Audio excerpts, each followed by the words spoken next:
Welcome back, everyone. This is Dave from Corn Productions with my co-host Stacie here to talk about The Sinner, Season 4, Episode 2, titled Part 2. The episode description reads as follows.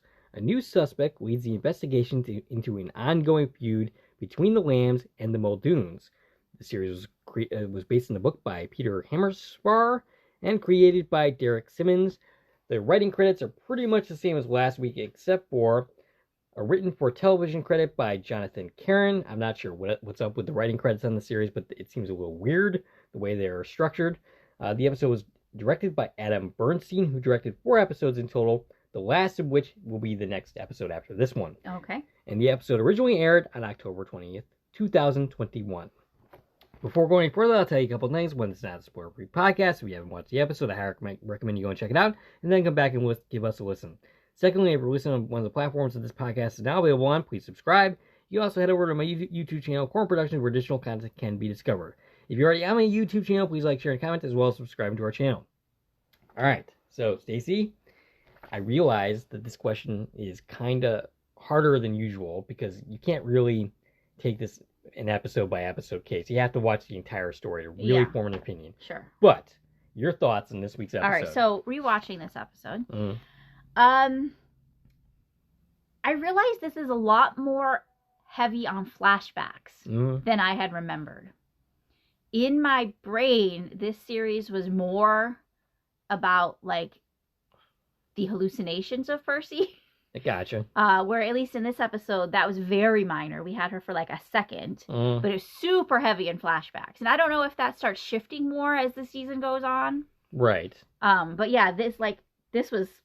I wanted to title it, like, the flashback episode, although I'm sure that continues throughout. It's funny because we get a lot more information here way quicker than I remember getting. Yeah. But then again, this is a 8-episode series, and that's it. So we're already a quarter of the way through it. We can't we don't have the time to screw around. We have to get this information quickly. We're going to tell the story.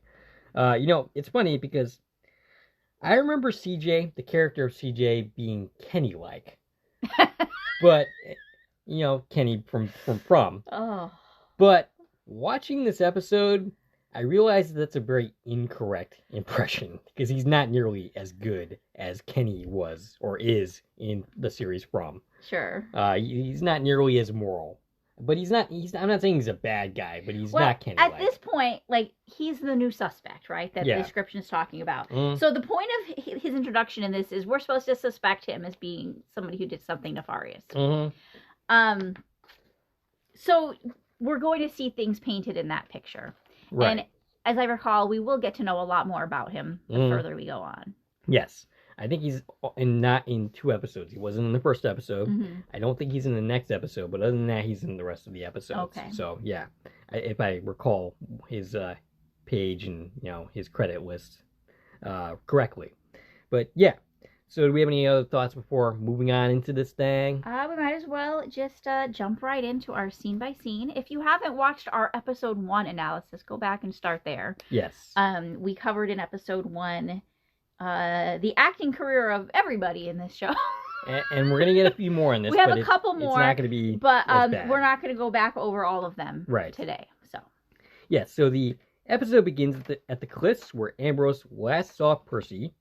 Raskin is on the phone with someone, and there is still no news. He admits to having trouble sleeping since he saw the tape of Percy, which is the tape of her doubled over and seemingly praying to something or something. Yeah, and there was another person there. He tells whoever he's talking to that he doesn't even think there is a body in the water. But meanwhile, we've got a search team still searching the water. It's been a couple days now, so they are still actively looking. There's probably, like, the entire island is helping at this point. Yes. So the objects that Harry suggested get dusted were prints, only had Percy's prints on them, so they were no help whatsoever. Yeah. Harry suggests that with trying to find the figure in the footage and talking to anyone Percy had a relationship with, which Raskin points out that even given a small island, that's going to be a lot of people to talk to. Right, because it is a small island. Everybody knows everybody. Everybody knows Percy. Right. Officer Josh, played by Zach Bay, asks to speak to Raskin, and Raskin says it's okay to do so in front of Harry because he's working with them now. And then Harry's like, you are working with us, right? And Harry says yes, but he's sort of still not committal about it. I mean, he's not getting paid to do this. Right. Like, are you going to hire him? Right. They found prints in a car that belonged to C.J. Lamb, who works for his parents, the Lambs, of course, and Josh thinks the guy is just kind of off. Harry reads that he had an assault charge dropped, and it was for going after Colin Muldoon. And, yeah, we'll see that in the flashback later in this episode. The Lambs used to work for the Muldoons, but now they kind of work for themselves, which is what caused the tension. Yeah, and Raskin says this fight had something to do with the Lambs' fishing permit. Harry wants a warrant to search CJ's phone, and Raskin is quite confident that he can get it because the judge loves him. Harry asks where he might be, and they go to his parents' restaurant. He's greeted by Mike, who takes him up to see CJ. And we got the name of the restaurant this time. In the first episode, the whole episode, I was trying to figure out the name of this restaurant, and we never saw it. But we saw it here. It's called the Golden Fish. Ah, okay. CJ is played by David Nah, I don't think we introduced him last week. Nope, this was his first appearance. 45 appearances for him, including Star Trek Strange New Worlds and an episode of the reboot of Magnum P.I. He was also in 2 episodes of Invasion, which was a fun alien takes over the world kind of story. Okay. It's a 1-season thing. I'll have to check that out. So CJ ends up closing the laptop, which is pretty suspicious. Yeah, he definitely doesn't want anyone to see what he's looking at. He closes his laptop. He claims to not know Percy very well and not to have seen her Saturday night. Both of those are lies. Absolutely. And he's kind of audacious for lying so drastically here once we learn how close he really was to Percy. Right. You'd think that's going to come out at some point. You would assume so. Harry informs him that his fingerprints were on the car, and he says he might have gotten a ride from her a couple of months ago. Yeah, he was like, I think maybe she gave me a ride once. Right. You think maybe? Come on. So Mike is CJ's alibi. Mike says that basically CJ was with him closing the restaurant at that time. On Saturday night. And CJ says he was asleep by 9. And we also learn that he goes back and forth on the ferry to take business classes in Bangor. Mm-hmm. Yeah, so I'm wondering if we got a Stephen King reference here somewhere. I'm waiting for it. They appear satisfied with their answers and then end up leaving. On the way out, Harry notices a mini Buddha on the railing. And it's identical to the statue that Percy had among those artifacts. Which is why it stands out to Harry. Yeah. Harry looks at a picture that shows where the fingerprints were in the car and somewhere on the windshield, which he says indicates a struggle of some type. Harry finds red dirt, and Raskin identifies it as clay, and where it's found is right where they found Percy's car. This is on CJ's car that's parked in the street. That's what they're looking at. So, they said this is only found on the Marblehead part of the island, which is right where Percy's car was found. So we head back over there. We got this beautiful overhead shot of them driving across the island. Hey, speaking of which, the place where CJ's car is, that looks an awful lot like the same kind of town area that Sullivan's Crossing is filmed in. You mean where Percy's car is? No, actually before that, where they were looking at CJ's car, correct? Oh, you mean where the restaurant is? Yeah. That looks very similar. It might be. Yeah, I thought maybe you would know for sure. I'll have to look at that. Okay. Because they are filmed in Nova Scotia. I just don't know where in Nova Scotia the street towns are. It looked very similar. But the comment I was getting towards, as we moved in, we're seeing this overhead view of the woods. Yeah. And I'm just like, oh, so From Town's right there, and Sullivan's Crossing's right there. And then the center town is over here. Okay. Just looking at these trees, I'm like, oh yeah, we're right there again. Right. And it's just funny how, I just see all of these things now when I look at this stretch of woods that we're filming over. Yes, at this point. Because it is literally the same place where all this stuff's being filmed. Nova Scotia's beautiful. We gotta go. It is. We definitely do have to do that.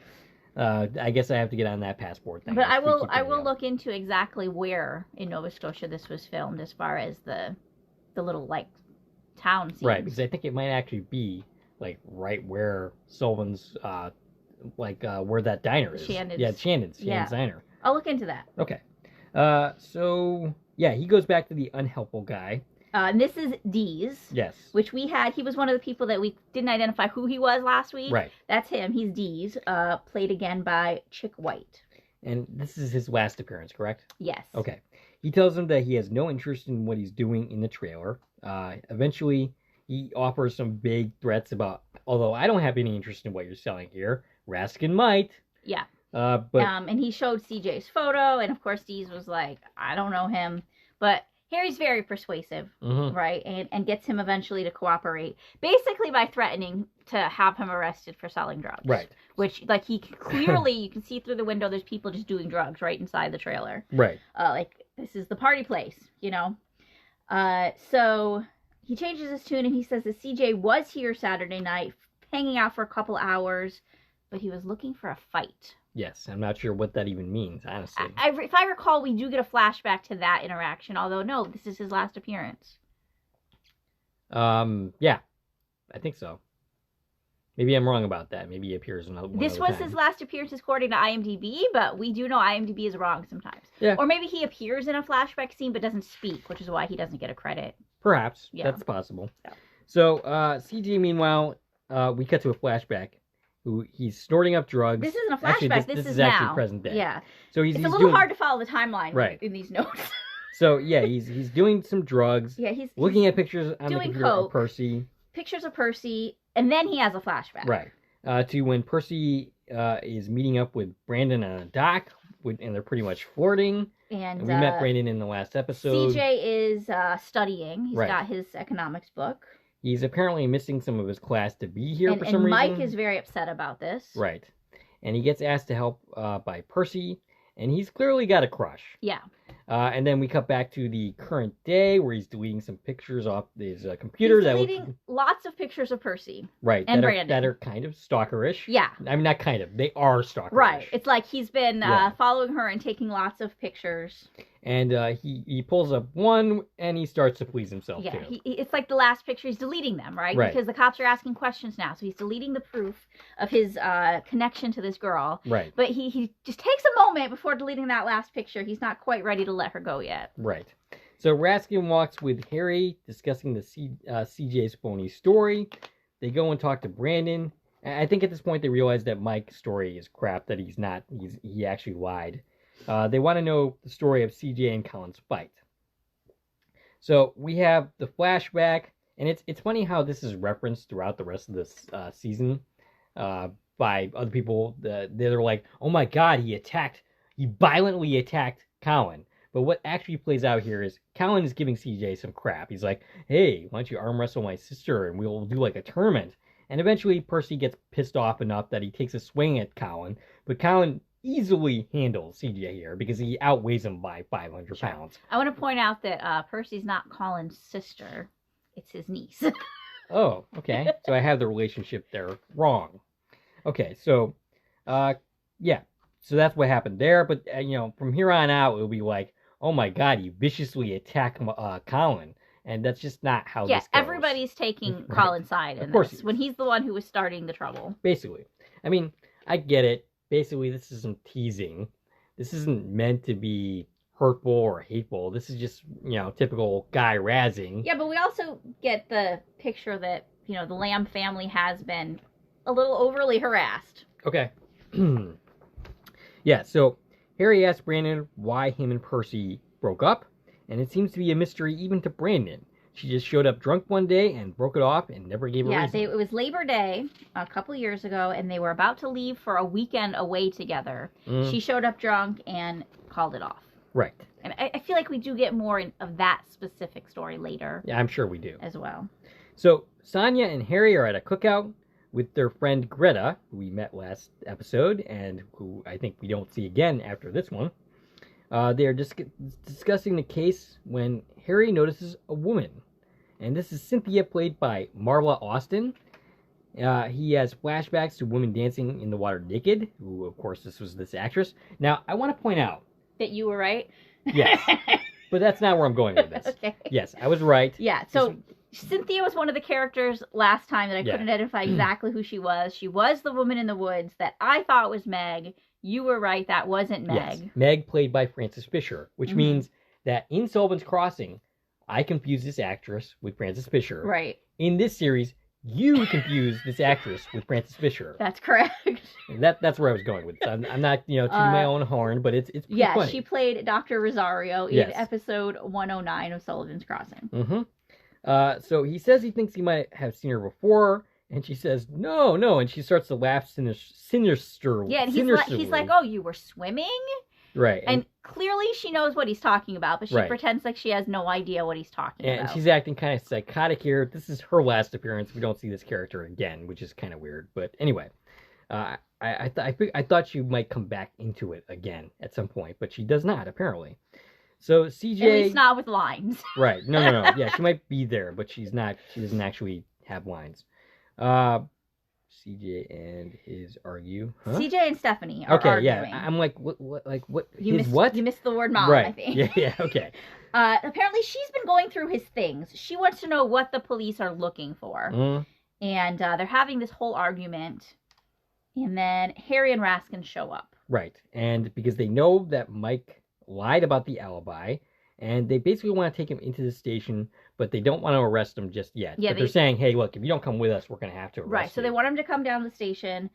They say, we know you lied about closing the restaurant on Saturday because we have a witness who put you at that trailer Saturday night. Right. So you were there, which means you weren't here. So you're lying, even if it doesn't, prove you're involved in any way. Right. And they also got the GPS from his phone, which puts him at the bar the same time that Percy got the gash on her head. Right. So we have flashbacks of Percy coming to his house at night. He's studying. She's acting weird. She has something to tell him, but she's worried he's going to hate her. That never comes up. She never actually tells him what that is. Exactly. Yeah, it was a very weird interaction. And we get the impression this is the first time that she showed up at his door, but certainly not the last. I don't know if this was the first time. I think we actually saw the first interaction later on. That's when I thought this was the first time. That she was like, oh, this is your lair. Yeah, maybe. I'm Either confused. way. I'm really confused about the timeline because I'm not convinced that we saw... Because we're jumping around a lot. Exactly. Yeah, but during this interaction, like you said, she thinks that he's going to think she's a terrible person. He kisses her. He apologizes then because she's not very receptive to it. But then she holds his hand and starts kissing him. Right, and they start engaging in carnal activities. This seems like a pattern where she shows up randomly to see him, and then she disappears and ghosts him for a while. Right. Now, CJ doesn't strike me as a guy that has a whole lot of self-esteem, but this is the type of thing that you don't want to put up with. Just having somebody randomly show up and then use you and then disappear. Sure. That's something you should put a stop to if you're, a self-respecting human being. Yeah, they don't have a very healthy relationship. No, absolutely not. But we kind of get the feeling that this is not a great relationship from CJ's point of view. But I get it. He's basically in love with her. Yeah. And he's a young guy, so he's just kind of going to put up with this, even though it's not a great thing to put up with. Yeah. And also during that, they talked about his economics classes, and she's like, oh, you're going to leave us all behind. And we start getting these hints about leaving the island being this big motivator for everybody, really. Right. It keeps coming up a lot. We find out here that she was off the island for a while, and then she came back 6 months ago. He didn't try to reach out, but she ended up reaching out to him. He says she made him do things, and when Harry asks what, Mike arrives to take him out of there, and that's a very unfortunate place to leave it, because that does not sound good at all. But yeah, basically Mike doesn't want him cooperating. And since he's not under arrest, they just let him take CJ away. Yep. Harry and Raskin are at the Muldoon house. Colin's wondering why CJ hasn't been arrested yet. It's hinted at here that Raskin ended up telling him about CJ's involvement. Yeah, about the prints in the car. Harry's upset that they know about the prints. Raskin's really bad at this. Yes, this was not a smart move on Raskin's part. And it could have further inflamed the situation. And in fact, it does further inflame the situation. So there's not enough information to convict, or not enough evidence, rather. They insist that CJ is their guy, but Raskin points out that the court will basically dismiss this out of hand because there's not enough evidence. Like, they can't arrest him right now, or that they're going to ruin the whole case. Meanwhile, Meg's she's like, I don't understand why the Lambs aren't cooperating after we were so good to them. Right. Now, knowing what I know, right, that we learn in the rest of the season, which we're not gonna spoil all that, but God, she's dense. Yes. I mean, do you think she actually believes this, or? I feel like in some level she does. Yeah. Like, of course she's pretending that the real bad water between them doesn't exist. Right. But I don't think she's, even to herself, like, I don't think she's acknowledging even to herself, like, why are they not being cooperative in my granddaughter's disappearance? Right. Why don't they love us? Right. I mean, come on. Yeah, I get that. So CJ, meanwhile, is flashing back to Percy. He hears noises and is eventually attacked by an unseen hooded assailant. Sonia is reading about ancient lunar goddess. That's the book, right? That Meg gave to Harry, right. The lunar goddess. That Percy was reading, and she describes a snake swallowing its own tail. The image is very similar to the Millennium symbol as seen in another Chris Carter series. Chris Carter being, of course, behind the X-Files. His other series, Millennium. That was a very familiar symbol in that series. Harry's first impression of Percy was that she was wise and grounded and did not seem the type to want to unalive herself. Sonia asks if he's ever considered doing so, and Harry is startled by the question and asks, "Why are you asking me this?" She goes on to describe a time when she felt that way. Yeah, 10 years ago. Mm-hmm. And then this makes her, I think this kind of clicks something in Harry's mind, where he decides to involve her in the case more. Yeah, she said that she felt this way 10 years ago, but then her sister got sick and needed her. Right. So I think this boils down to her feeling like she's needed. Mm-hmm. So he feels like he needs to make her feel needed in the investigation that he's himself only kind of sort of supposed to be involved in. This is a strategic blunder in my mind, and eventually ends up to this is what ends up breaking them up, basically, involving her more in this case. He takes her to the cliff. Sonia goes to the edge. She closes her eyes at the edge, and an imaginary Percy asks him if he really wants to bring her into the darkness, and he says he doesn't want to lose her. He asks, what did he do to her? And I'm assuming at this point he means CJ. Or does he just mean whoever? I didn't catch exactly what the question was, but she basically says, I can't answer that. I'm just a voice in your head. Yeah, in other words, like, I can't tell you anything you don't already know, right, because I'm not really here. Right. He ends up getting a call, and it's to actually talk to CJ, who describes the attack that he just underwent. Right. To Harry and Raskin. Harry and Raskin go to the Lambs, and they're talking about the break-in. The Lambs think it was Colin, but Harry won't concede that. I'm pretty convinced it was, and that's even without having actually watched the rest of the episodes of the season. Right. I only vaguely remember that, but I'm pretty sure it was Colin. CJ says that they wanted to know where Percy was. I mean, who else is going to break into your house and assault you and ask that question? Maybe but her family. Maybe it was Meg. Anyway. It was definitely... If it wasn't the Muldoons, it was somebody acting on their behalf, right? Yeah. I mean, clearly they're behind this. Mike says he's positive one of them was Colin Muldoon. Right, because he saw it from his, He says he sleeps in the restaurant sometimes, which, is alluding to problems within their family. Mm-hmm. But the family argues, right? They don't want to get involved. They feel like the more they talk, the worse it's going to get for them. But CJ finally agrees to talk. Mike gets really upset about this. Right. And he ends up leaving. Harry talks CJ into saying more, but he will only tell Harry. Raskin leaves, also from the scene. CJ says she wanted him to hurt her, and this is something that we know that Harry can relate to. Right. He describes the meeting with her. She takes him to get drugs at the trailer, which I'm pretty sure is Diaz's. Yeah, we see this all in flashback. They go to Diaz's. Now, I get the impression that Percy was the one to introduce CJ to the whole Diaz situation. That's what was happening here, because he didn't know where they were in this flashback. She's like, come on, it's fine. And she introduces him to Coke. Right. So like, that's what this scene is about, is she's the one that brought him into this world. His resentment and anger towards her later in this episode, I think, is pretty justified. Yeah. So she attacks him and insists that he hit her. Yeah, they start fooling around, and then things got really, really rough. Mm-hmm. And she was like, please hit me. Right. So that night, she meets him outside the bar, and I believe this is Saturday night. This is the night, right? Yeah, we're jumping all over the place with these flashbacks. So at this point, he hasn't seen her in 6 months, right? I think it was 3 months. Okay. Because she disappeared 9 months ago, but came back 6 months ago.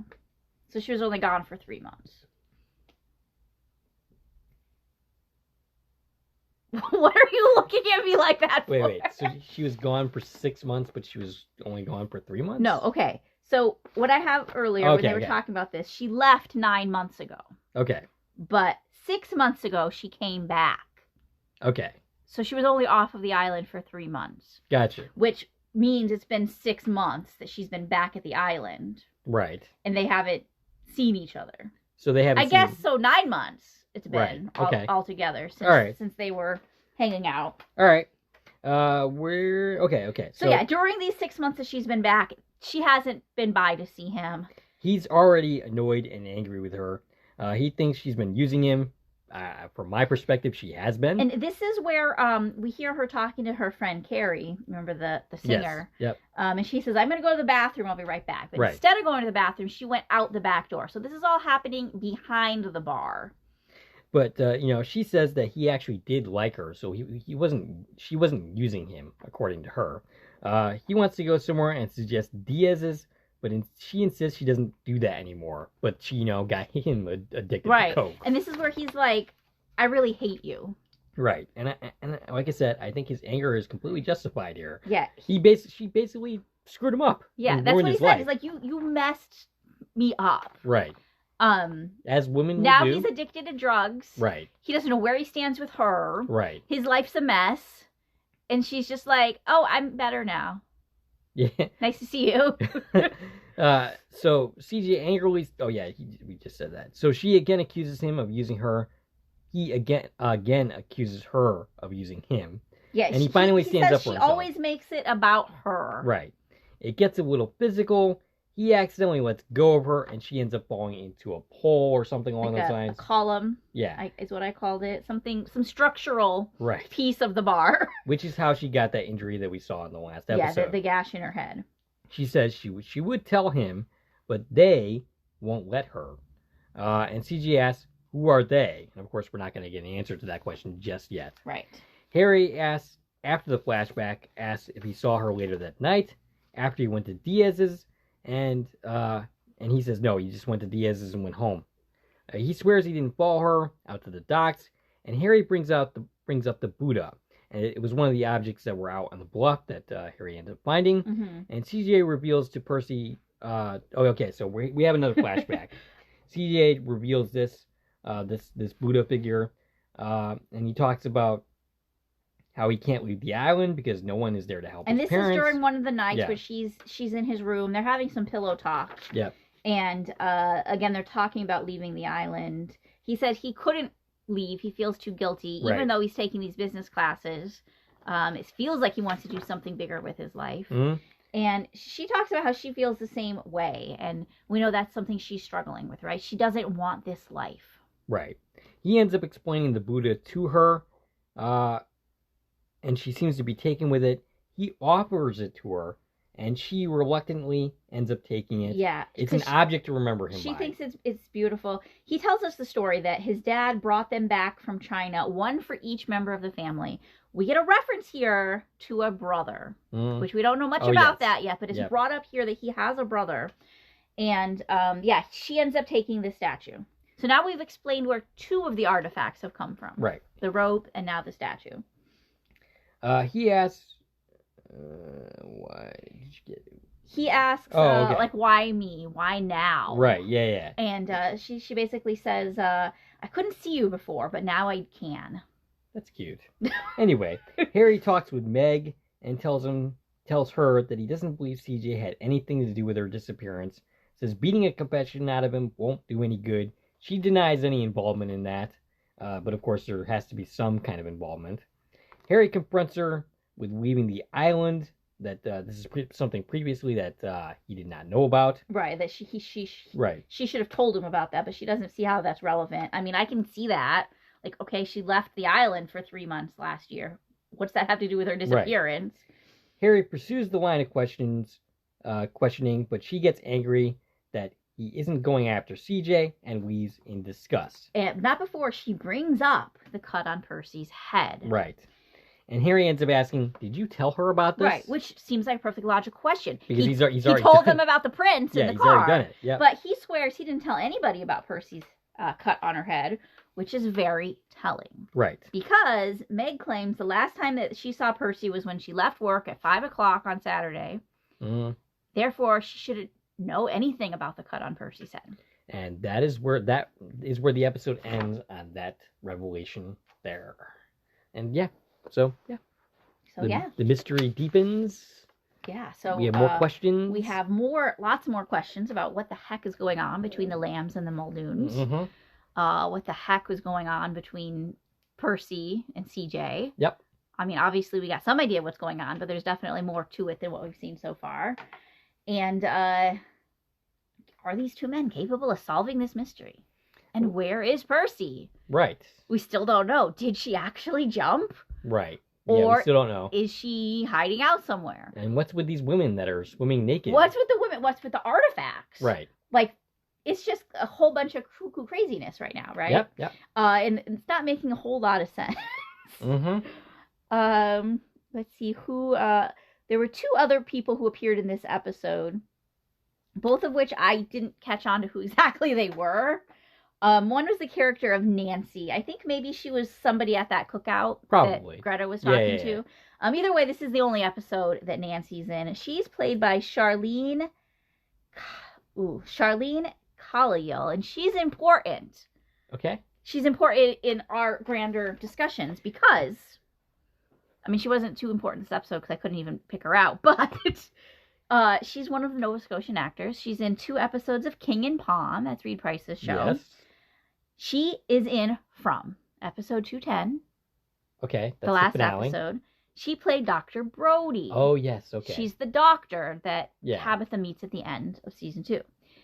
And another really cool thing, which we don't have inside information on this yet because we haven't seen Sullivan's Crossing season 2, but of the 3 episodes of season 2 that are currently listed on IMDb, because that's how far they are in viewing in Canada, she's in all 3 of those episodes. Oh, okay, so she's a regular character now. Well, she's been in those 3 episodes. Right. That's all we can say for sure. And she's also playing a doctor in that. Ah, okay. She's playing, I wrote it down, Dr. Rabney in Sullivan's Crossing season 2. So that confirms it for me. I came to a conclusion. Tabitha must be in the hospital in Sullivan's Crossing. Oh, okay. That makes sense. I forget the name of the town. Timberlake? I don't remember. It's been a minute. Wait. Which series are we talking about? Sullivan's Crossing. Is it Timberlake? The name of whatever the name of the town is. Okay. Where the hospital's at. Yeah, I found that super interesting. She's playing a doctor in both of those series, and I'm gonna guess we're gonna see Dr. Brody again in From. It would make sense. It would make sense that we'd pick up on Tabitha's story in the hospital still. I could also see them skipping that. Sure, they might, but considering she's in that very last scene that we saw, right? It makes sense that we continue that. Maybe not make her a big character, but of course there are people in the fandom who think she's a very big character. Right. There's definitely people in the fandom who, sorry, skipping topic so much, but there's people who think that she's actually Victor's sister.